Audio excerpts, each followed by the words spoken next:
Les non-dits en direct. Ici, on dit ce que d'autres préfèrent taire.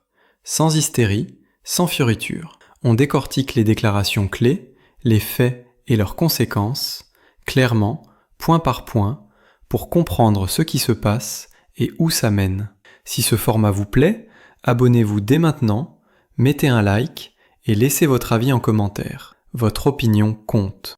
Scott Ritter, bienvenue ici, mon cher ami. Je veux explorer votre opinion sur la pensée au Kremlin qui a motivé l'arrestation la semaine dernière et ce que vous pensez de leur réflexion après l'invasion du Venezuela et l'enlèvement du président Maduro. Mais avant d'en arriver là, je vais supposer que vous n'avez pas été surpris lorsque le président Trump a déclaré récemment aux intervieweurs du New York Times que sa propre pensée et sa propre moralité et non la loi sont les seules contraintes à l'exercice de son pouvoir sur la scène internationale? Eh bien, je ne sais pas. Je fais partie de ces gens qui souvent critiqués aujourd'hui pour être naïfs, pour avoir eu confiance et foi en Donald Trump, qu'il pourrait être sincère dans son désir de paix. Je veux dire, il a fait campagne sur une plateforme qui promouvait un certain nombre d'idées, dont l'une était la préservation de la République constitutionnelle plutôt que l'Empire américain. Vous vous souvenez de ça? Oh oui. Comme il est important de maintenir. Oui, je n'avais pas cette foi en lui, mais vous l'aviez et je vous ai beaucoup crédité pour cela. J'espérais au-delà de l'espoir que ce serait le cas. Et vous savez, c'est un homme qui a dit des choses qui ont résonné en moi, qu'il pourrait réduire le budget de la défense de 50%. Et je me disais, oui, vous pouvez même le faire davantage. Il a dit, c'est ce que nous voulons. Il n'y a aucune raison de dépenser cet argent, a-t-il dit. Nous ne sommes pas ici pour soutenir l'Empire. Nous sommes ici pour l'Amérique d'abord. Je me disais, bon sang, s'il fait ne serait-ce que la moitié de cela, nous serons en bonne forme. Et puis la plus grande chose qui m'a marqué, c'est qu'il disait qu'il était favorable à la paix avec la Russie. Il s'avère maintenant que tout ce qu'il a dit était un mensonge et pas seulement un mensonge qui a évolué avec le temps. Il nous mentait dès le moment où il l'a dit. Nous le savons maintenant. Je vais juste vous donner un bref exemple. Vous savez, quand j'ai découvert que Julia Grigans, l'ancien officier du renseignement national pour la communauté du renseignement national, en 2016, qui supervisait la rédaction de l'évaluation de la communauté du renseignement, qui disait que Donald Trump colludiait avec les Russes, nous savons maintenant que tout cela est mensonge. Elle l'a fait et elle savait que c'est un mensonge. Elle déteste Trump, déteste la Russie, et elle essayait de les faire tomber tous les deux. Vous savez, elle a été mise au repos pendant un certain temps. Elle était toujours avec la CIA, mais elle travaillait dans un groupe de réflexion. Mais elle a été sortie et c'est elle qui informait le président sur le chemin pour rencontrer Vladimir Poutine en Alaska. Quand j'ai entendu ça, je me suis dit, quoi? Oui. Oh oui. Elle a littéralement été sortie des écuries et Radcliffe, le directeur de la CIA, l'a placée juste devant Trump pour le briefer sur le chemin vers sa rencontre avec Poutine. C'est une femme qui déteste la Russie, déteste Poutine et déteste Donald Trump, ou du moins détestait l'ancien Donald Trump. Mais Radcliffe a fait ça et l'a mise en avant en blanchissant ses actions, en publiant un rapport déclassifié de 5 pages. Vous savez, sur ce qui s'est passé avec cette collecte de renseignements, l'évaluation de la communauté du renseignement, et c'était une petite erreur, mais globalement, c'était bon et elle est innocente. Elle n'a rien fait. Eh bien, Tulsi Gabbard était là en train de sortir les véritables données. J'y reviendrai dans une minute. Mais j'ai toujours cru que c'était, vous savez, une erreur dont Radcliffe était peut-être responsable, que Radcliffe cherchait secrètement, vous savez, un moyen de saper Trump. Non, Radcliffe l'a mise là, et Trump la voulait parce qu'elle n'était pas là pour... Vous savez, Trump n'allait pas rencontrer Poutine pour essayer de rechercher la paix. L'Alaska était un coup monté contre les Russes. L'Alaska a été conçu pour créer la perception de l'esprit de l'Alaska, pour donner vie à la notion de prospérité économique de Steve Witkoff et Kirill Dmitriev, vous savez, sans jamais avoir l'intention de le faire. Scott Bess, le secrétaire du Trésor, n'allait jamais permettre que les sanctions soient levées. Il voulait briser la Russie, les mettre à genoux. Et je pensais que Bess était hors de contrôle. Il s'avère que Bess faisait exactement ce que Trump voulait qu'il fasse. En fin de compte, l'Alaska préparait Vladimir Poutine à l'échec en créant délibérément les conditions pour la création d'une 5e colonne à l'intérieur de la Russie. Ces nouvelles élites politiques qui réfléchissaient, ils commençaient à dépenser l'argent qu'ils allaient gagner avec tous ces grands accords avant que les sanctions soient levées. Puis Trump a dit non, on ne peut pas lever les sanctions à cause de Vladimir Poutine. C'était tout un piège. Et puis il a essayé de le tuer, bien sûr. Trump est un menteur. Je veux dire, Trump a traité le peuple américain comme si nous étions la femme parfaite. Je veux dire, il nous a acheté des fleurs, il nous a offert du parfum pour notre anniversaire, il nous a murmuré toutes les bonnes choses à l'oreille, il était là pour chaque événement important, et puis nous l'avons épousé. Il s'avère qu'il avait une maîtresse tout le temps, et cette maîtresse était la guerre, et c'est ce qu'il voulait. C'est le véritable Donald Trump.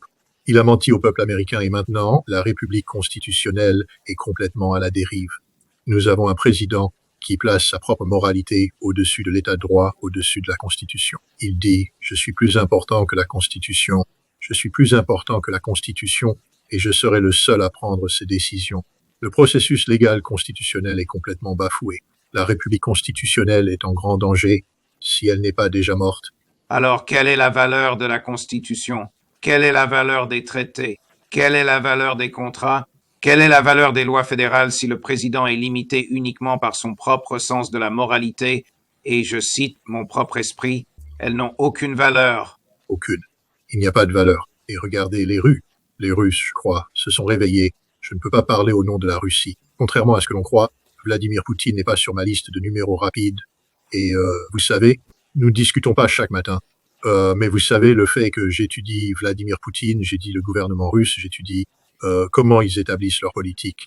Et je crois que les Russes avaient adhéré à la notion de Trump, à la sincérité de Trump. Mais il suffit de 91 drones se dirigeant vers la résidence du président russe pour découvrir qu'ils ont été ciblés par la CIA sur les instructions du président des États-Unis à un moment où le président parlait d'améliorer les relations, etc. C'est un signal d'alarme. Le mois prochain, je pense le 6 février, New Star, le dernier traité de contrôle des armements entre les États-Unis et la Russie expire. Il y avait un espoir qu'il puisse être prolongé. Il y avait un espoir qu'il puisse y avoir un moratoire volontaire sur la limitation des armes nucléaires qui y sont liées. Plus maintenant, les Russes, je crois. Je vais vous donner une raison pour laquelle je crois cela. Je devais aller en Russie en mars et avril pour participer à un exercice fascinant avec l'Institut Gorky Pétersbourg, en collaboration avec MGIMO, l'université diplomatique russe. Nous allions tenir des négociations fictives, des négociations de traités fictives sur la façon d'améliorer le NUSAR. Nous allions parler des forces nucléaires intermédiaires et des missiles antibalistiques et de ce que vous savez, quelle clarté ou quel accord pouvait être trouvé. Et nous avions recruté des équipes pour faire cela. J'avais des équipes de conseillers qui allaient y aller. Les Russes sont revenus et ont dit non, nous avons terminé. Il n'y a pas de contrôle des armements. Il n'y a pas d'avenir dans le contrôle des armements. Nous ne croyons pas au contrôle des armements et nous n'allons pas faire semblant de croire au contrôle des armements. Donc voilà où nous en sommes. C'est mort, c'est terminé. Il n'y a pas de contrôle. Nous sommes au milieu d'une nouvelle course aux armements nucléaires où la Russie possède tous les avantages. La Russie dispose d'arsenaux nucléaires plus modernes. La Russie a la meilleure doctrine. Et vous avez posé une question à propos de l'arsenic. En lançant ce second arsenic, la Russie a désormais déclaré que le missile arsenic, ce missile de portée intermédiaire, est maintenant une partie fondamentale de notre dissuasion nucléaire stratégique contre l'Europe et les États-Unis. Il a été opérationnalisé. Le tweet de Dmitry Medvedev a ensuite déclaré que nous avons désormais la capacité de détruire l'Europe et que cela fait partie de ce que nous sommes. Ryabkov, le vice-ministre des Affaires étrangères, est sorti et a déclaré « Nous avons l'arsenic et nous en avons plus. Nous avons de meilleures choses à venir. » Les Russes ne vont pas céder cela. Ils ont l'avantage en ce moment. Ils dominent. Et tout l'objectif du contrôle des armements est de créer la parité. Et les Russes se disent « Pourquoi abandonnions-nous ce qui garantit notre survie à un moment où vous essayez de tuer notre président ?» Et rappelez-vous, ce n'est pas juste essayer de tuer le président. Ils ont lancé des frappes de drones contre les bombardiers. Ils ont lancé des frappes de drones contre les radars d'alerte précoce. Vous savez, ils attaquent les capacités de production pétrolière de la Russie pour briser l'économie russe. C'est une guerre directe contre la Russie. Et donc les Russes se disent pourquoi entrerions-nous dans une négociation qui nous ferait céder ces avantages? Nous n'allons pas faire ça. Nous avons les avantages. Vous êtes l'ennemi. Nous gardons cela. Malheureusement, je dois signaler que le contrôle des armements est mort. Le Kremlin reconnaît-il qu'Alaska était un piège? Ce que je peux dire, c'est que les personnes qui conseillent le Kremlin et dont l'opinion est prise en compte par le Kremlin, des personnes très haut placées avec qui j'ai discuté croient, et elles ont dit clairement que c'était un piège, que ce processus est dans l'impasse. Je pense que les Russes gardent toujours la porte diplomatique ouverte. Et gardez à l'esprit cela, pendant l'administration Biden, il n'y avait aucune communication entre la Russie et les États-Unis. C'est très dangereux. Actuellement, il y a des canaux de communication et je crois que les Russes reconnaissent l'importance de garder ces canaux de communication ouverts. Et donc, ils ne vont pas dire les choses directement. Les Russes gardent toujours leurs cartes près de leur poitrine. Alors ils ont dit, nous ne mettons pas fin aux négociations avec les États-Unis. Mais ils ont dit que, à cause de cette attaque contre le président, la nature de ces négociations a changé fondamentalement, ce qui signifie qu'il n'y a pas de négociations sur le règlement en Ukraine. Cette guerre se terminera violemment avec la Russie, vous savez, obtenant tout ce qu'elle veut par la force militaire. Vous savez, c'est là où nous en sommes. Mais je crois que le Kremlin le sait, mais je crois aussi que le Kremlin est pragmatique et ne dévoile pas ses cartes, et donc ils maintiendront la prétention des négociations en cours. Mais ils sont très ouverts. Je veux dire, c'est une chose à propos des Russes, ils sont juste honnêtes, et ils ont dit non, nous avons terminé les négociations avec l'OTAN, nous ne jouons plus à ce jeu.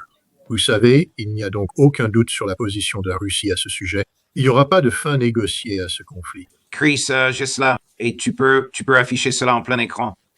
Durant le week-end, le président Trump s'est proclamé président par intérim du Venezuela. Pensez-vous qu'il est sain d'esprit? Non, je crois que cet acte combiné avec sa déclaration sur le fait que sa moralité dépasse la loi, une preuve de facto qu'il n'est plus apte à occuper ses fonctions. Et je crois que le 25e amendement devrait être appliqué dès que possible. Je crois que si JD Vance a une cellule cérébrale fonctionnelle, il doit comprendre à quel point cela est dangereux. Je crois que Scott Bessent a besoin. Marco Rubio ne le fera pas parce que c'est le rêve de Marco Rubio en ce moment. Marco Rubio, vous savez, il a un double rôle. Je veux dire, c'est la nature néfaste de Marco Rubio où il peut s'asseoir, prétendre s'engager dans la diplomatie avec la Russie. Je veux dire, mon Dieu, comment les Russes peuvent-ils jamais regarder cet homme dans les yeux à nouveau? Puis, il met son chapeau de conseiller en sécurité nationale, tient la réunion secrète où il ordonne à la CIA d'assassiner le président russe, car cela vient de Marco Rubio, cela vient du Conseil de sécurité nationale. Vous savez, donc, le problème en permettant au prêt, c'est pourquoi le Sénat est si important. Vous savez, les gens sont toujours frustrés pendant les audiences de confirmation du Sénat concernant les membres du cabinet. Ils se demandent pourquoi ne pas simplement donner au président les personnes qu'il veut, parce que si le président devient fou, comme c'est clairement le cas, le cabinet, s'il est composé d'individus de la même inclination, vous savez, constitutionnels, ils n'interviendront pas et n'utiliseront pas le 25e amendement comme il devrait l'être. Le Sénat... Eh bien, il n'est pas littéralement le président par intérim du Venezuela. La Constitution interdit au président américain de détenir un poste étranger. Mais le fait qu'il dise une chose pareille comme si, il le croit. Mais juge, je ne suis pas d'accord avec vous. Il agit comme regardez, dites-moi comment il peut dire autrement. Nous avons 30 à 50 millions de barils de pétrole vénézuélien qui vont être vendus et placés dans des comptes offshore que je gère. C'est lui qui donne cette directive. D'accord, c'est ce qu'il dit. Maintenant, c'est manifestement illégal. Oui. Anticonstitutionnel. Oui. C'est là que le cabinet intervient et dit « Non, monsieur. Président, vous n'avez pas le droit de faire ça. C'est contraire à la loi et le fait que vous envisagiez même de le faire nous fait penser que vous êtes mentalement déséquilibré. Le vice-président, nous nous sommes réunis et nous vous avons retiré. Vous êtes terminé, vous avez fini. Mais le fait est que les gens traitent cela comme une blague. Ce n'est pas une blague. C'est un symptôme de la maladie, cette maladie mentale que cet homme a. C'est un président mentalement malade. Je vais passer la déclaration la plus offensante qu'il a faite dans son interview de 2 heures avec le New York Times. Cela ne dure que 20 secondes environ. Cela renforce votre argument sur l'instabilité mentale et c'est un ton très sombre et lugubre. Chris, numéro 2. Voyez-vous des freins à votre pouvoir sur la scène mondiale? Y a-t-il quelque chose qui pourrait vous arrêter si vous le vouliez? Oui, il y a une chose, ma propre moralité, mon propre esprit. C'est la seule chose qui peut arrêter et c'est très bien. Je n'ai pas besoin du droit international. Je ne cherche pas à blesser les gens.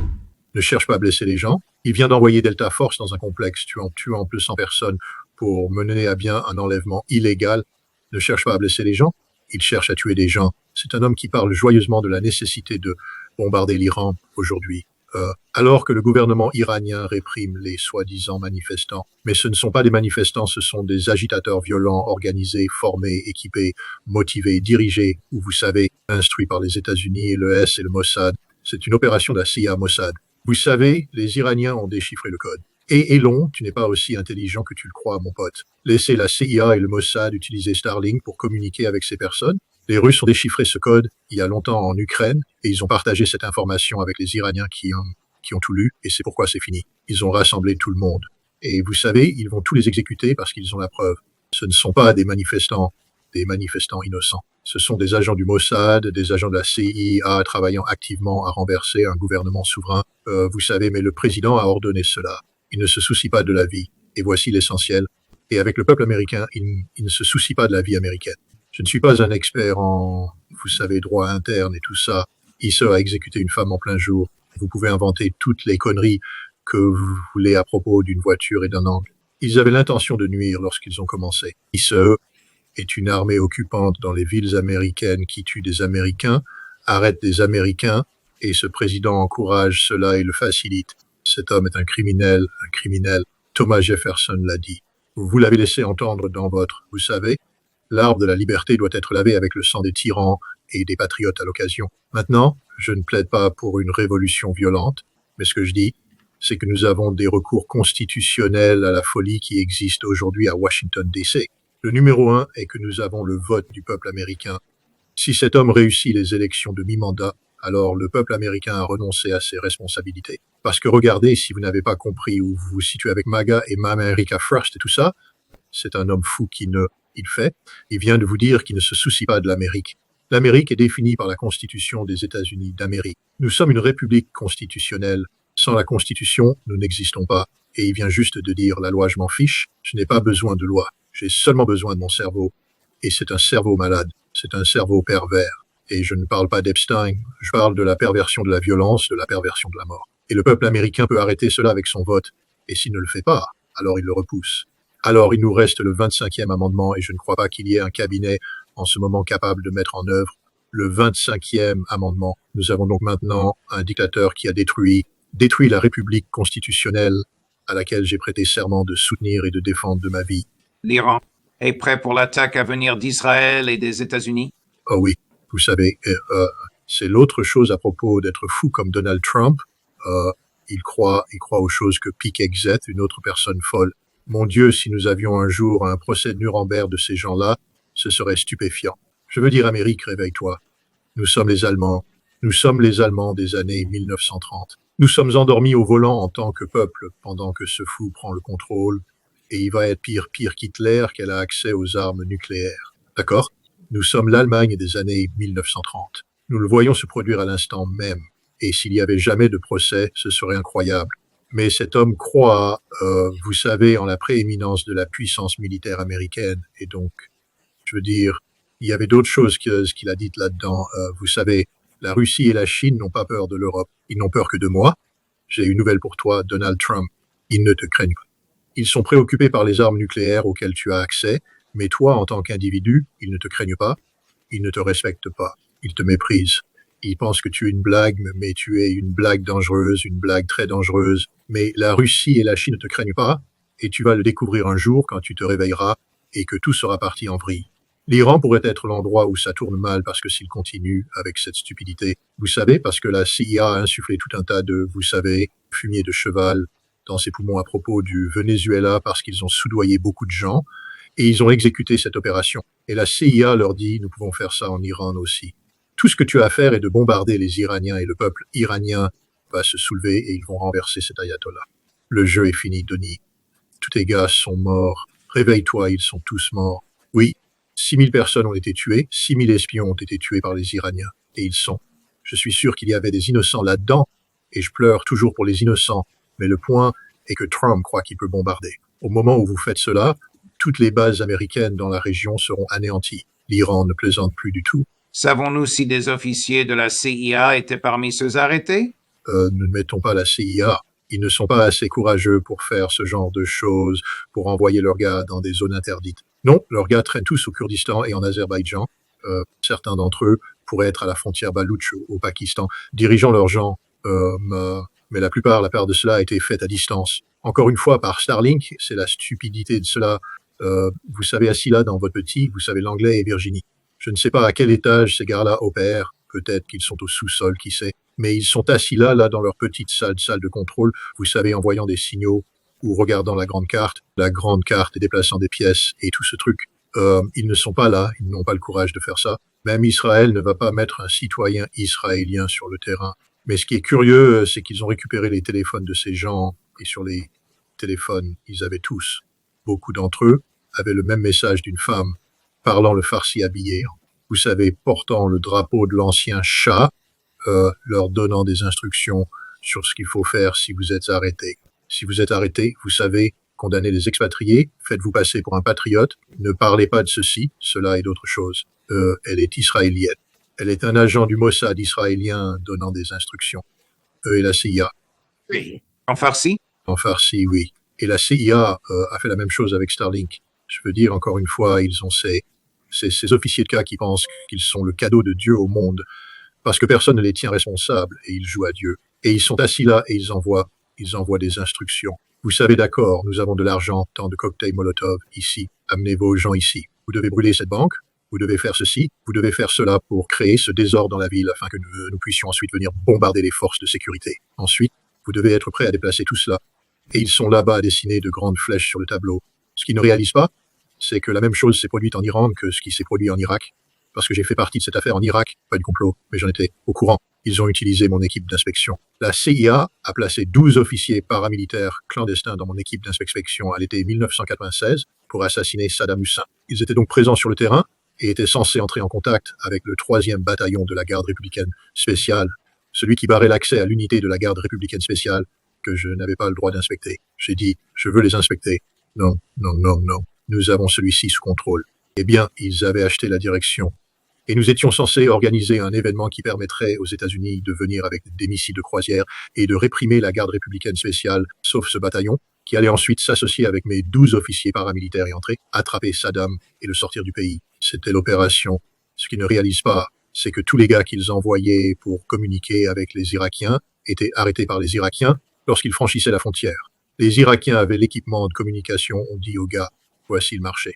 Nous pouvons vous torturer à mort et torturer votre famille devant vous à mort, ou nous laisserons votre famille vivre avec une pension. Et quand ce sera fait, nous vous tuerons rapidement, mais vous devez jouer le jeu. Donc le gars a continué à envoyer et recevoir des messages, et à la fin de la journée, lorsque les Irakiens se sont retournés et ont attrapé ces gars, ils ont appelé le chef de station de la CIA à Amman, Jordanie, et ont dit « Nous vous avons lu tout le temps. Bonne chance ». Et c'est ce qui s'est passé ici en Iran aussi. La CIA n'est pas très bonne.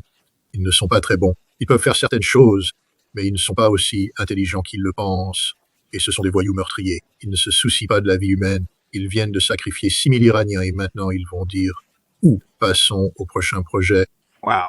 Y a-t-il des pressions sur le président Poutine pour écraser l'armée ukrainienne et détruire le gouvernement de Zelensky? Il n'y a pas de pression sur lui. C'est ce qu'il va faire. Vous savez, le général Surovikin, lorsqu'il a pris le relais après l'offensive ukrainienne à l'automne 2022, après que les États-Unis ont fourni, vous savez, avec 48 milliards de dollars de formation et d'équipement, ils ont reconstruit l'armée ukrainienne. Après que les Russes ont commencé à retirer leurs forces dans le cadre de la mesure de bonne foi qu'ils ont acceptée à Istanbul, les Ukrainiens ont exploité la faiblesse russe. 50% de l'armée russe avait déjà été retirée. Il y a d'énormes lacunes dans la ligne. Ils ne s'attendaient à rien. Les Ukrainiens continuaient à avancer. Alors la Russie a mobilisé 300 000 soldats et ils ont nommé Surovikin pour être en charge et son travail était de stabiliser les lignes. Et une fois qu'il a fait cela, tout le monde dit « Eh bien, maintenant vous allez faire la grande flèche et contre-attaquer. » Il a dit « Nous ne sommes pas là pour sacrifier la vie russe. Nous sommes ici pour gagner cette guerre et nous allons créer les conditions de la victoire par une guerre d'usure. » Et c'est ce que la Russie fait depuis. Et ils continueront à le faire aussi longtemps que nécessaire. J'ai arrêté d'essayer de mettre une marque sur le calendrier. Je ne vais pas faire ce que le gouvernement russe ne fera pas, d'accord? Je serais plus qu'heureux d'évaluer toute date que le gouvernement russe met sur le calendrier. Ils ne le font pas, ce qui me dit qu'ils ne sont pas motivés par le calendrier. Ils sont motivés par les résultats, et les résultats sont désastreux. Les Ukrainiens sont à court de réserve. Et maintenant, il y a un ordre de mobilisation d'urgence qui est envoyé aux différents centres de recrutement territoriaux. Ils doivent récupérer 50 000 gars du jour au lendemain et les amener aux lignes de front sans entraînement où ils mourront. Mais c'est là où ils en sont. Ils ont perdu de 15 000 à 20 000 gars à Pokrovsk qu'ils auraient dû retirer. Les troupes hautement entraînées sont parties pour toujours, et maintenant sans ces troupes, il n'y a pas de brigade de feu pour se déplacer et les Russes en profitent. Vous savez, Vladimir Poutine va faire cela. Maintenant, la chose intéressante est, vous savez, il avait promis dès le début qu'il n'allait pas tuer Zelensky ou le cabinet de Zelensky. Il a dit, nous n'allons pas faire cela. Et en conséquence, le gouvernement ukrainien a pu agir en toute impunité. Je veux dire, imaginez inviter des dirigeants étrangers à la capitale d'un pays en guerre et défiler partout. S'ils étaient vraiment en guerre, il n'y aurait pas de train pour les amener et tous les conseillers étrangers, vous savez, seraient morts. Mais non, l'Ukraine, c'est la saison ouverte. Tout le monde vient encore et Zelensky voyage librement partout. Et même après qu'il ait refusé de tenir des élections, les Russes ont dit il n'est pas le président légitime, mais il est le chef du régime. Donc ils étaient prêts à le reconnaître comme chef du régime et à mener des négociations avec le chef du régime, avec la compréhension qu'avant que, quel que soit l'accord finalisé, il devait y avoir des élections et un vrai leader, un leader constitutionnel nommé. Mais au moins il disait que Zelensky était le chef d'un régime. Après les événements qui ont culminé avec la tentative d'assassinat contre le président Poutine, ils ont appelé Zelensky un terroriste, le chef d'une organisation terroriste. C'est un événement qui change la donne.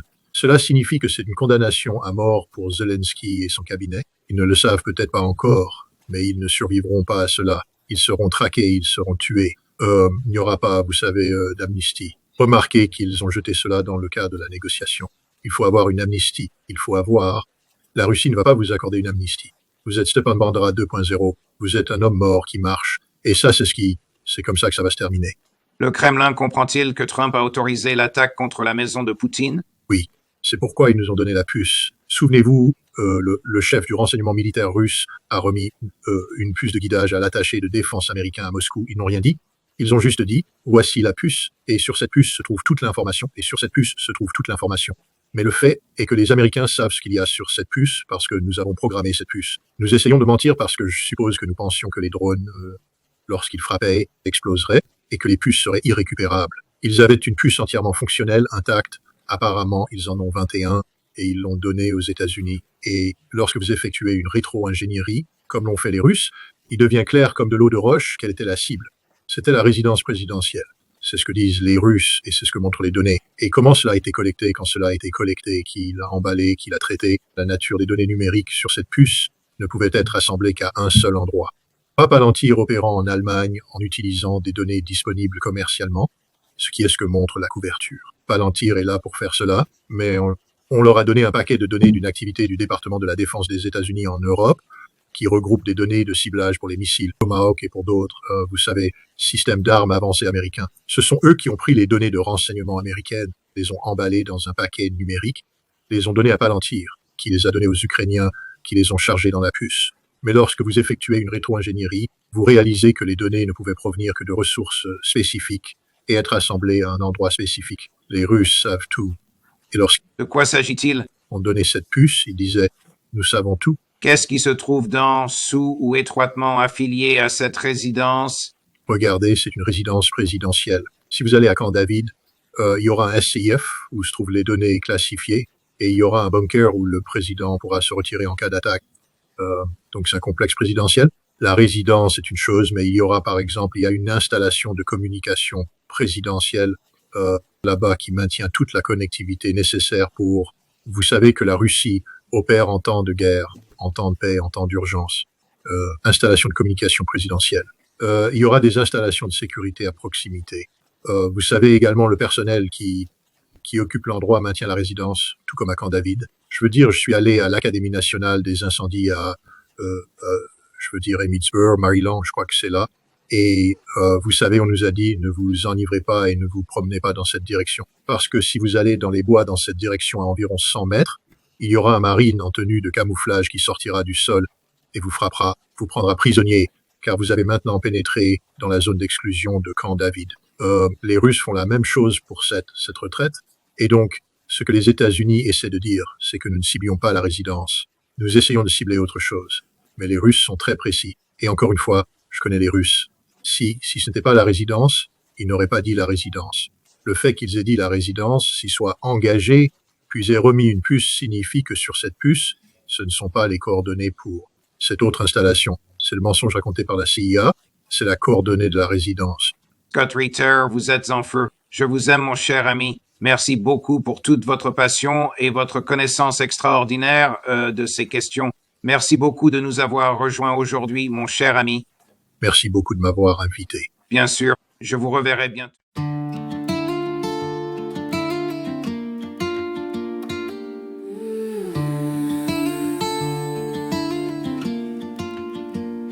Dans le bruit des écrans, les ombres font la loi. Des titres qui s'allument puis s'éteignent sans voix. On lit entre les lignes, on suit le fil discret. Les mots qu'on n'a pas dit, les gestes qu'on promet. La nuit porte des preuves, des signes à moitié. Un chiffre, une image, un regard détourné. Si tout semble clair, c'est peut-être un décor. Nous on cherche la faille et la vérité dehors.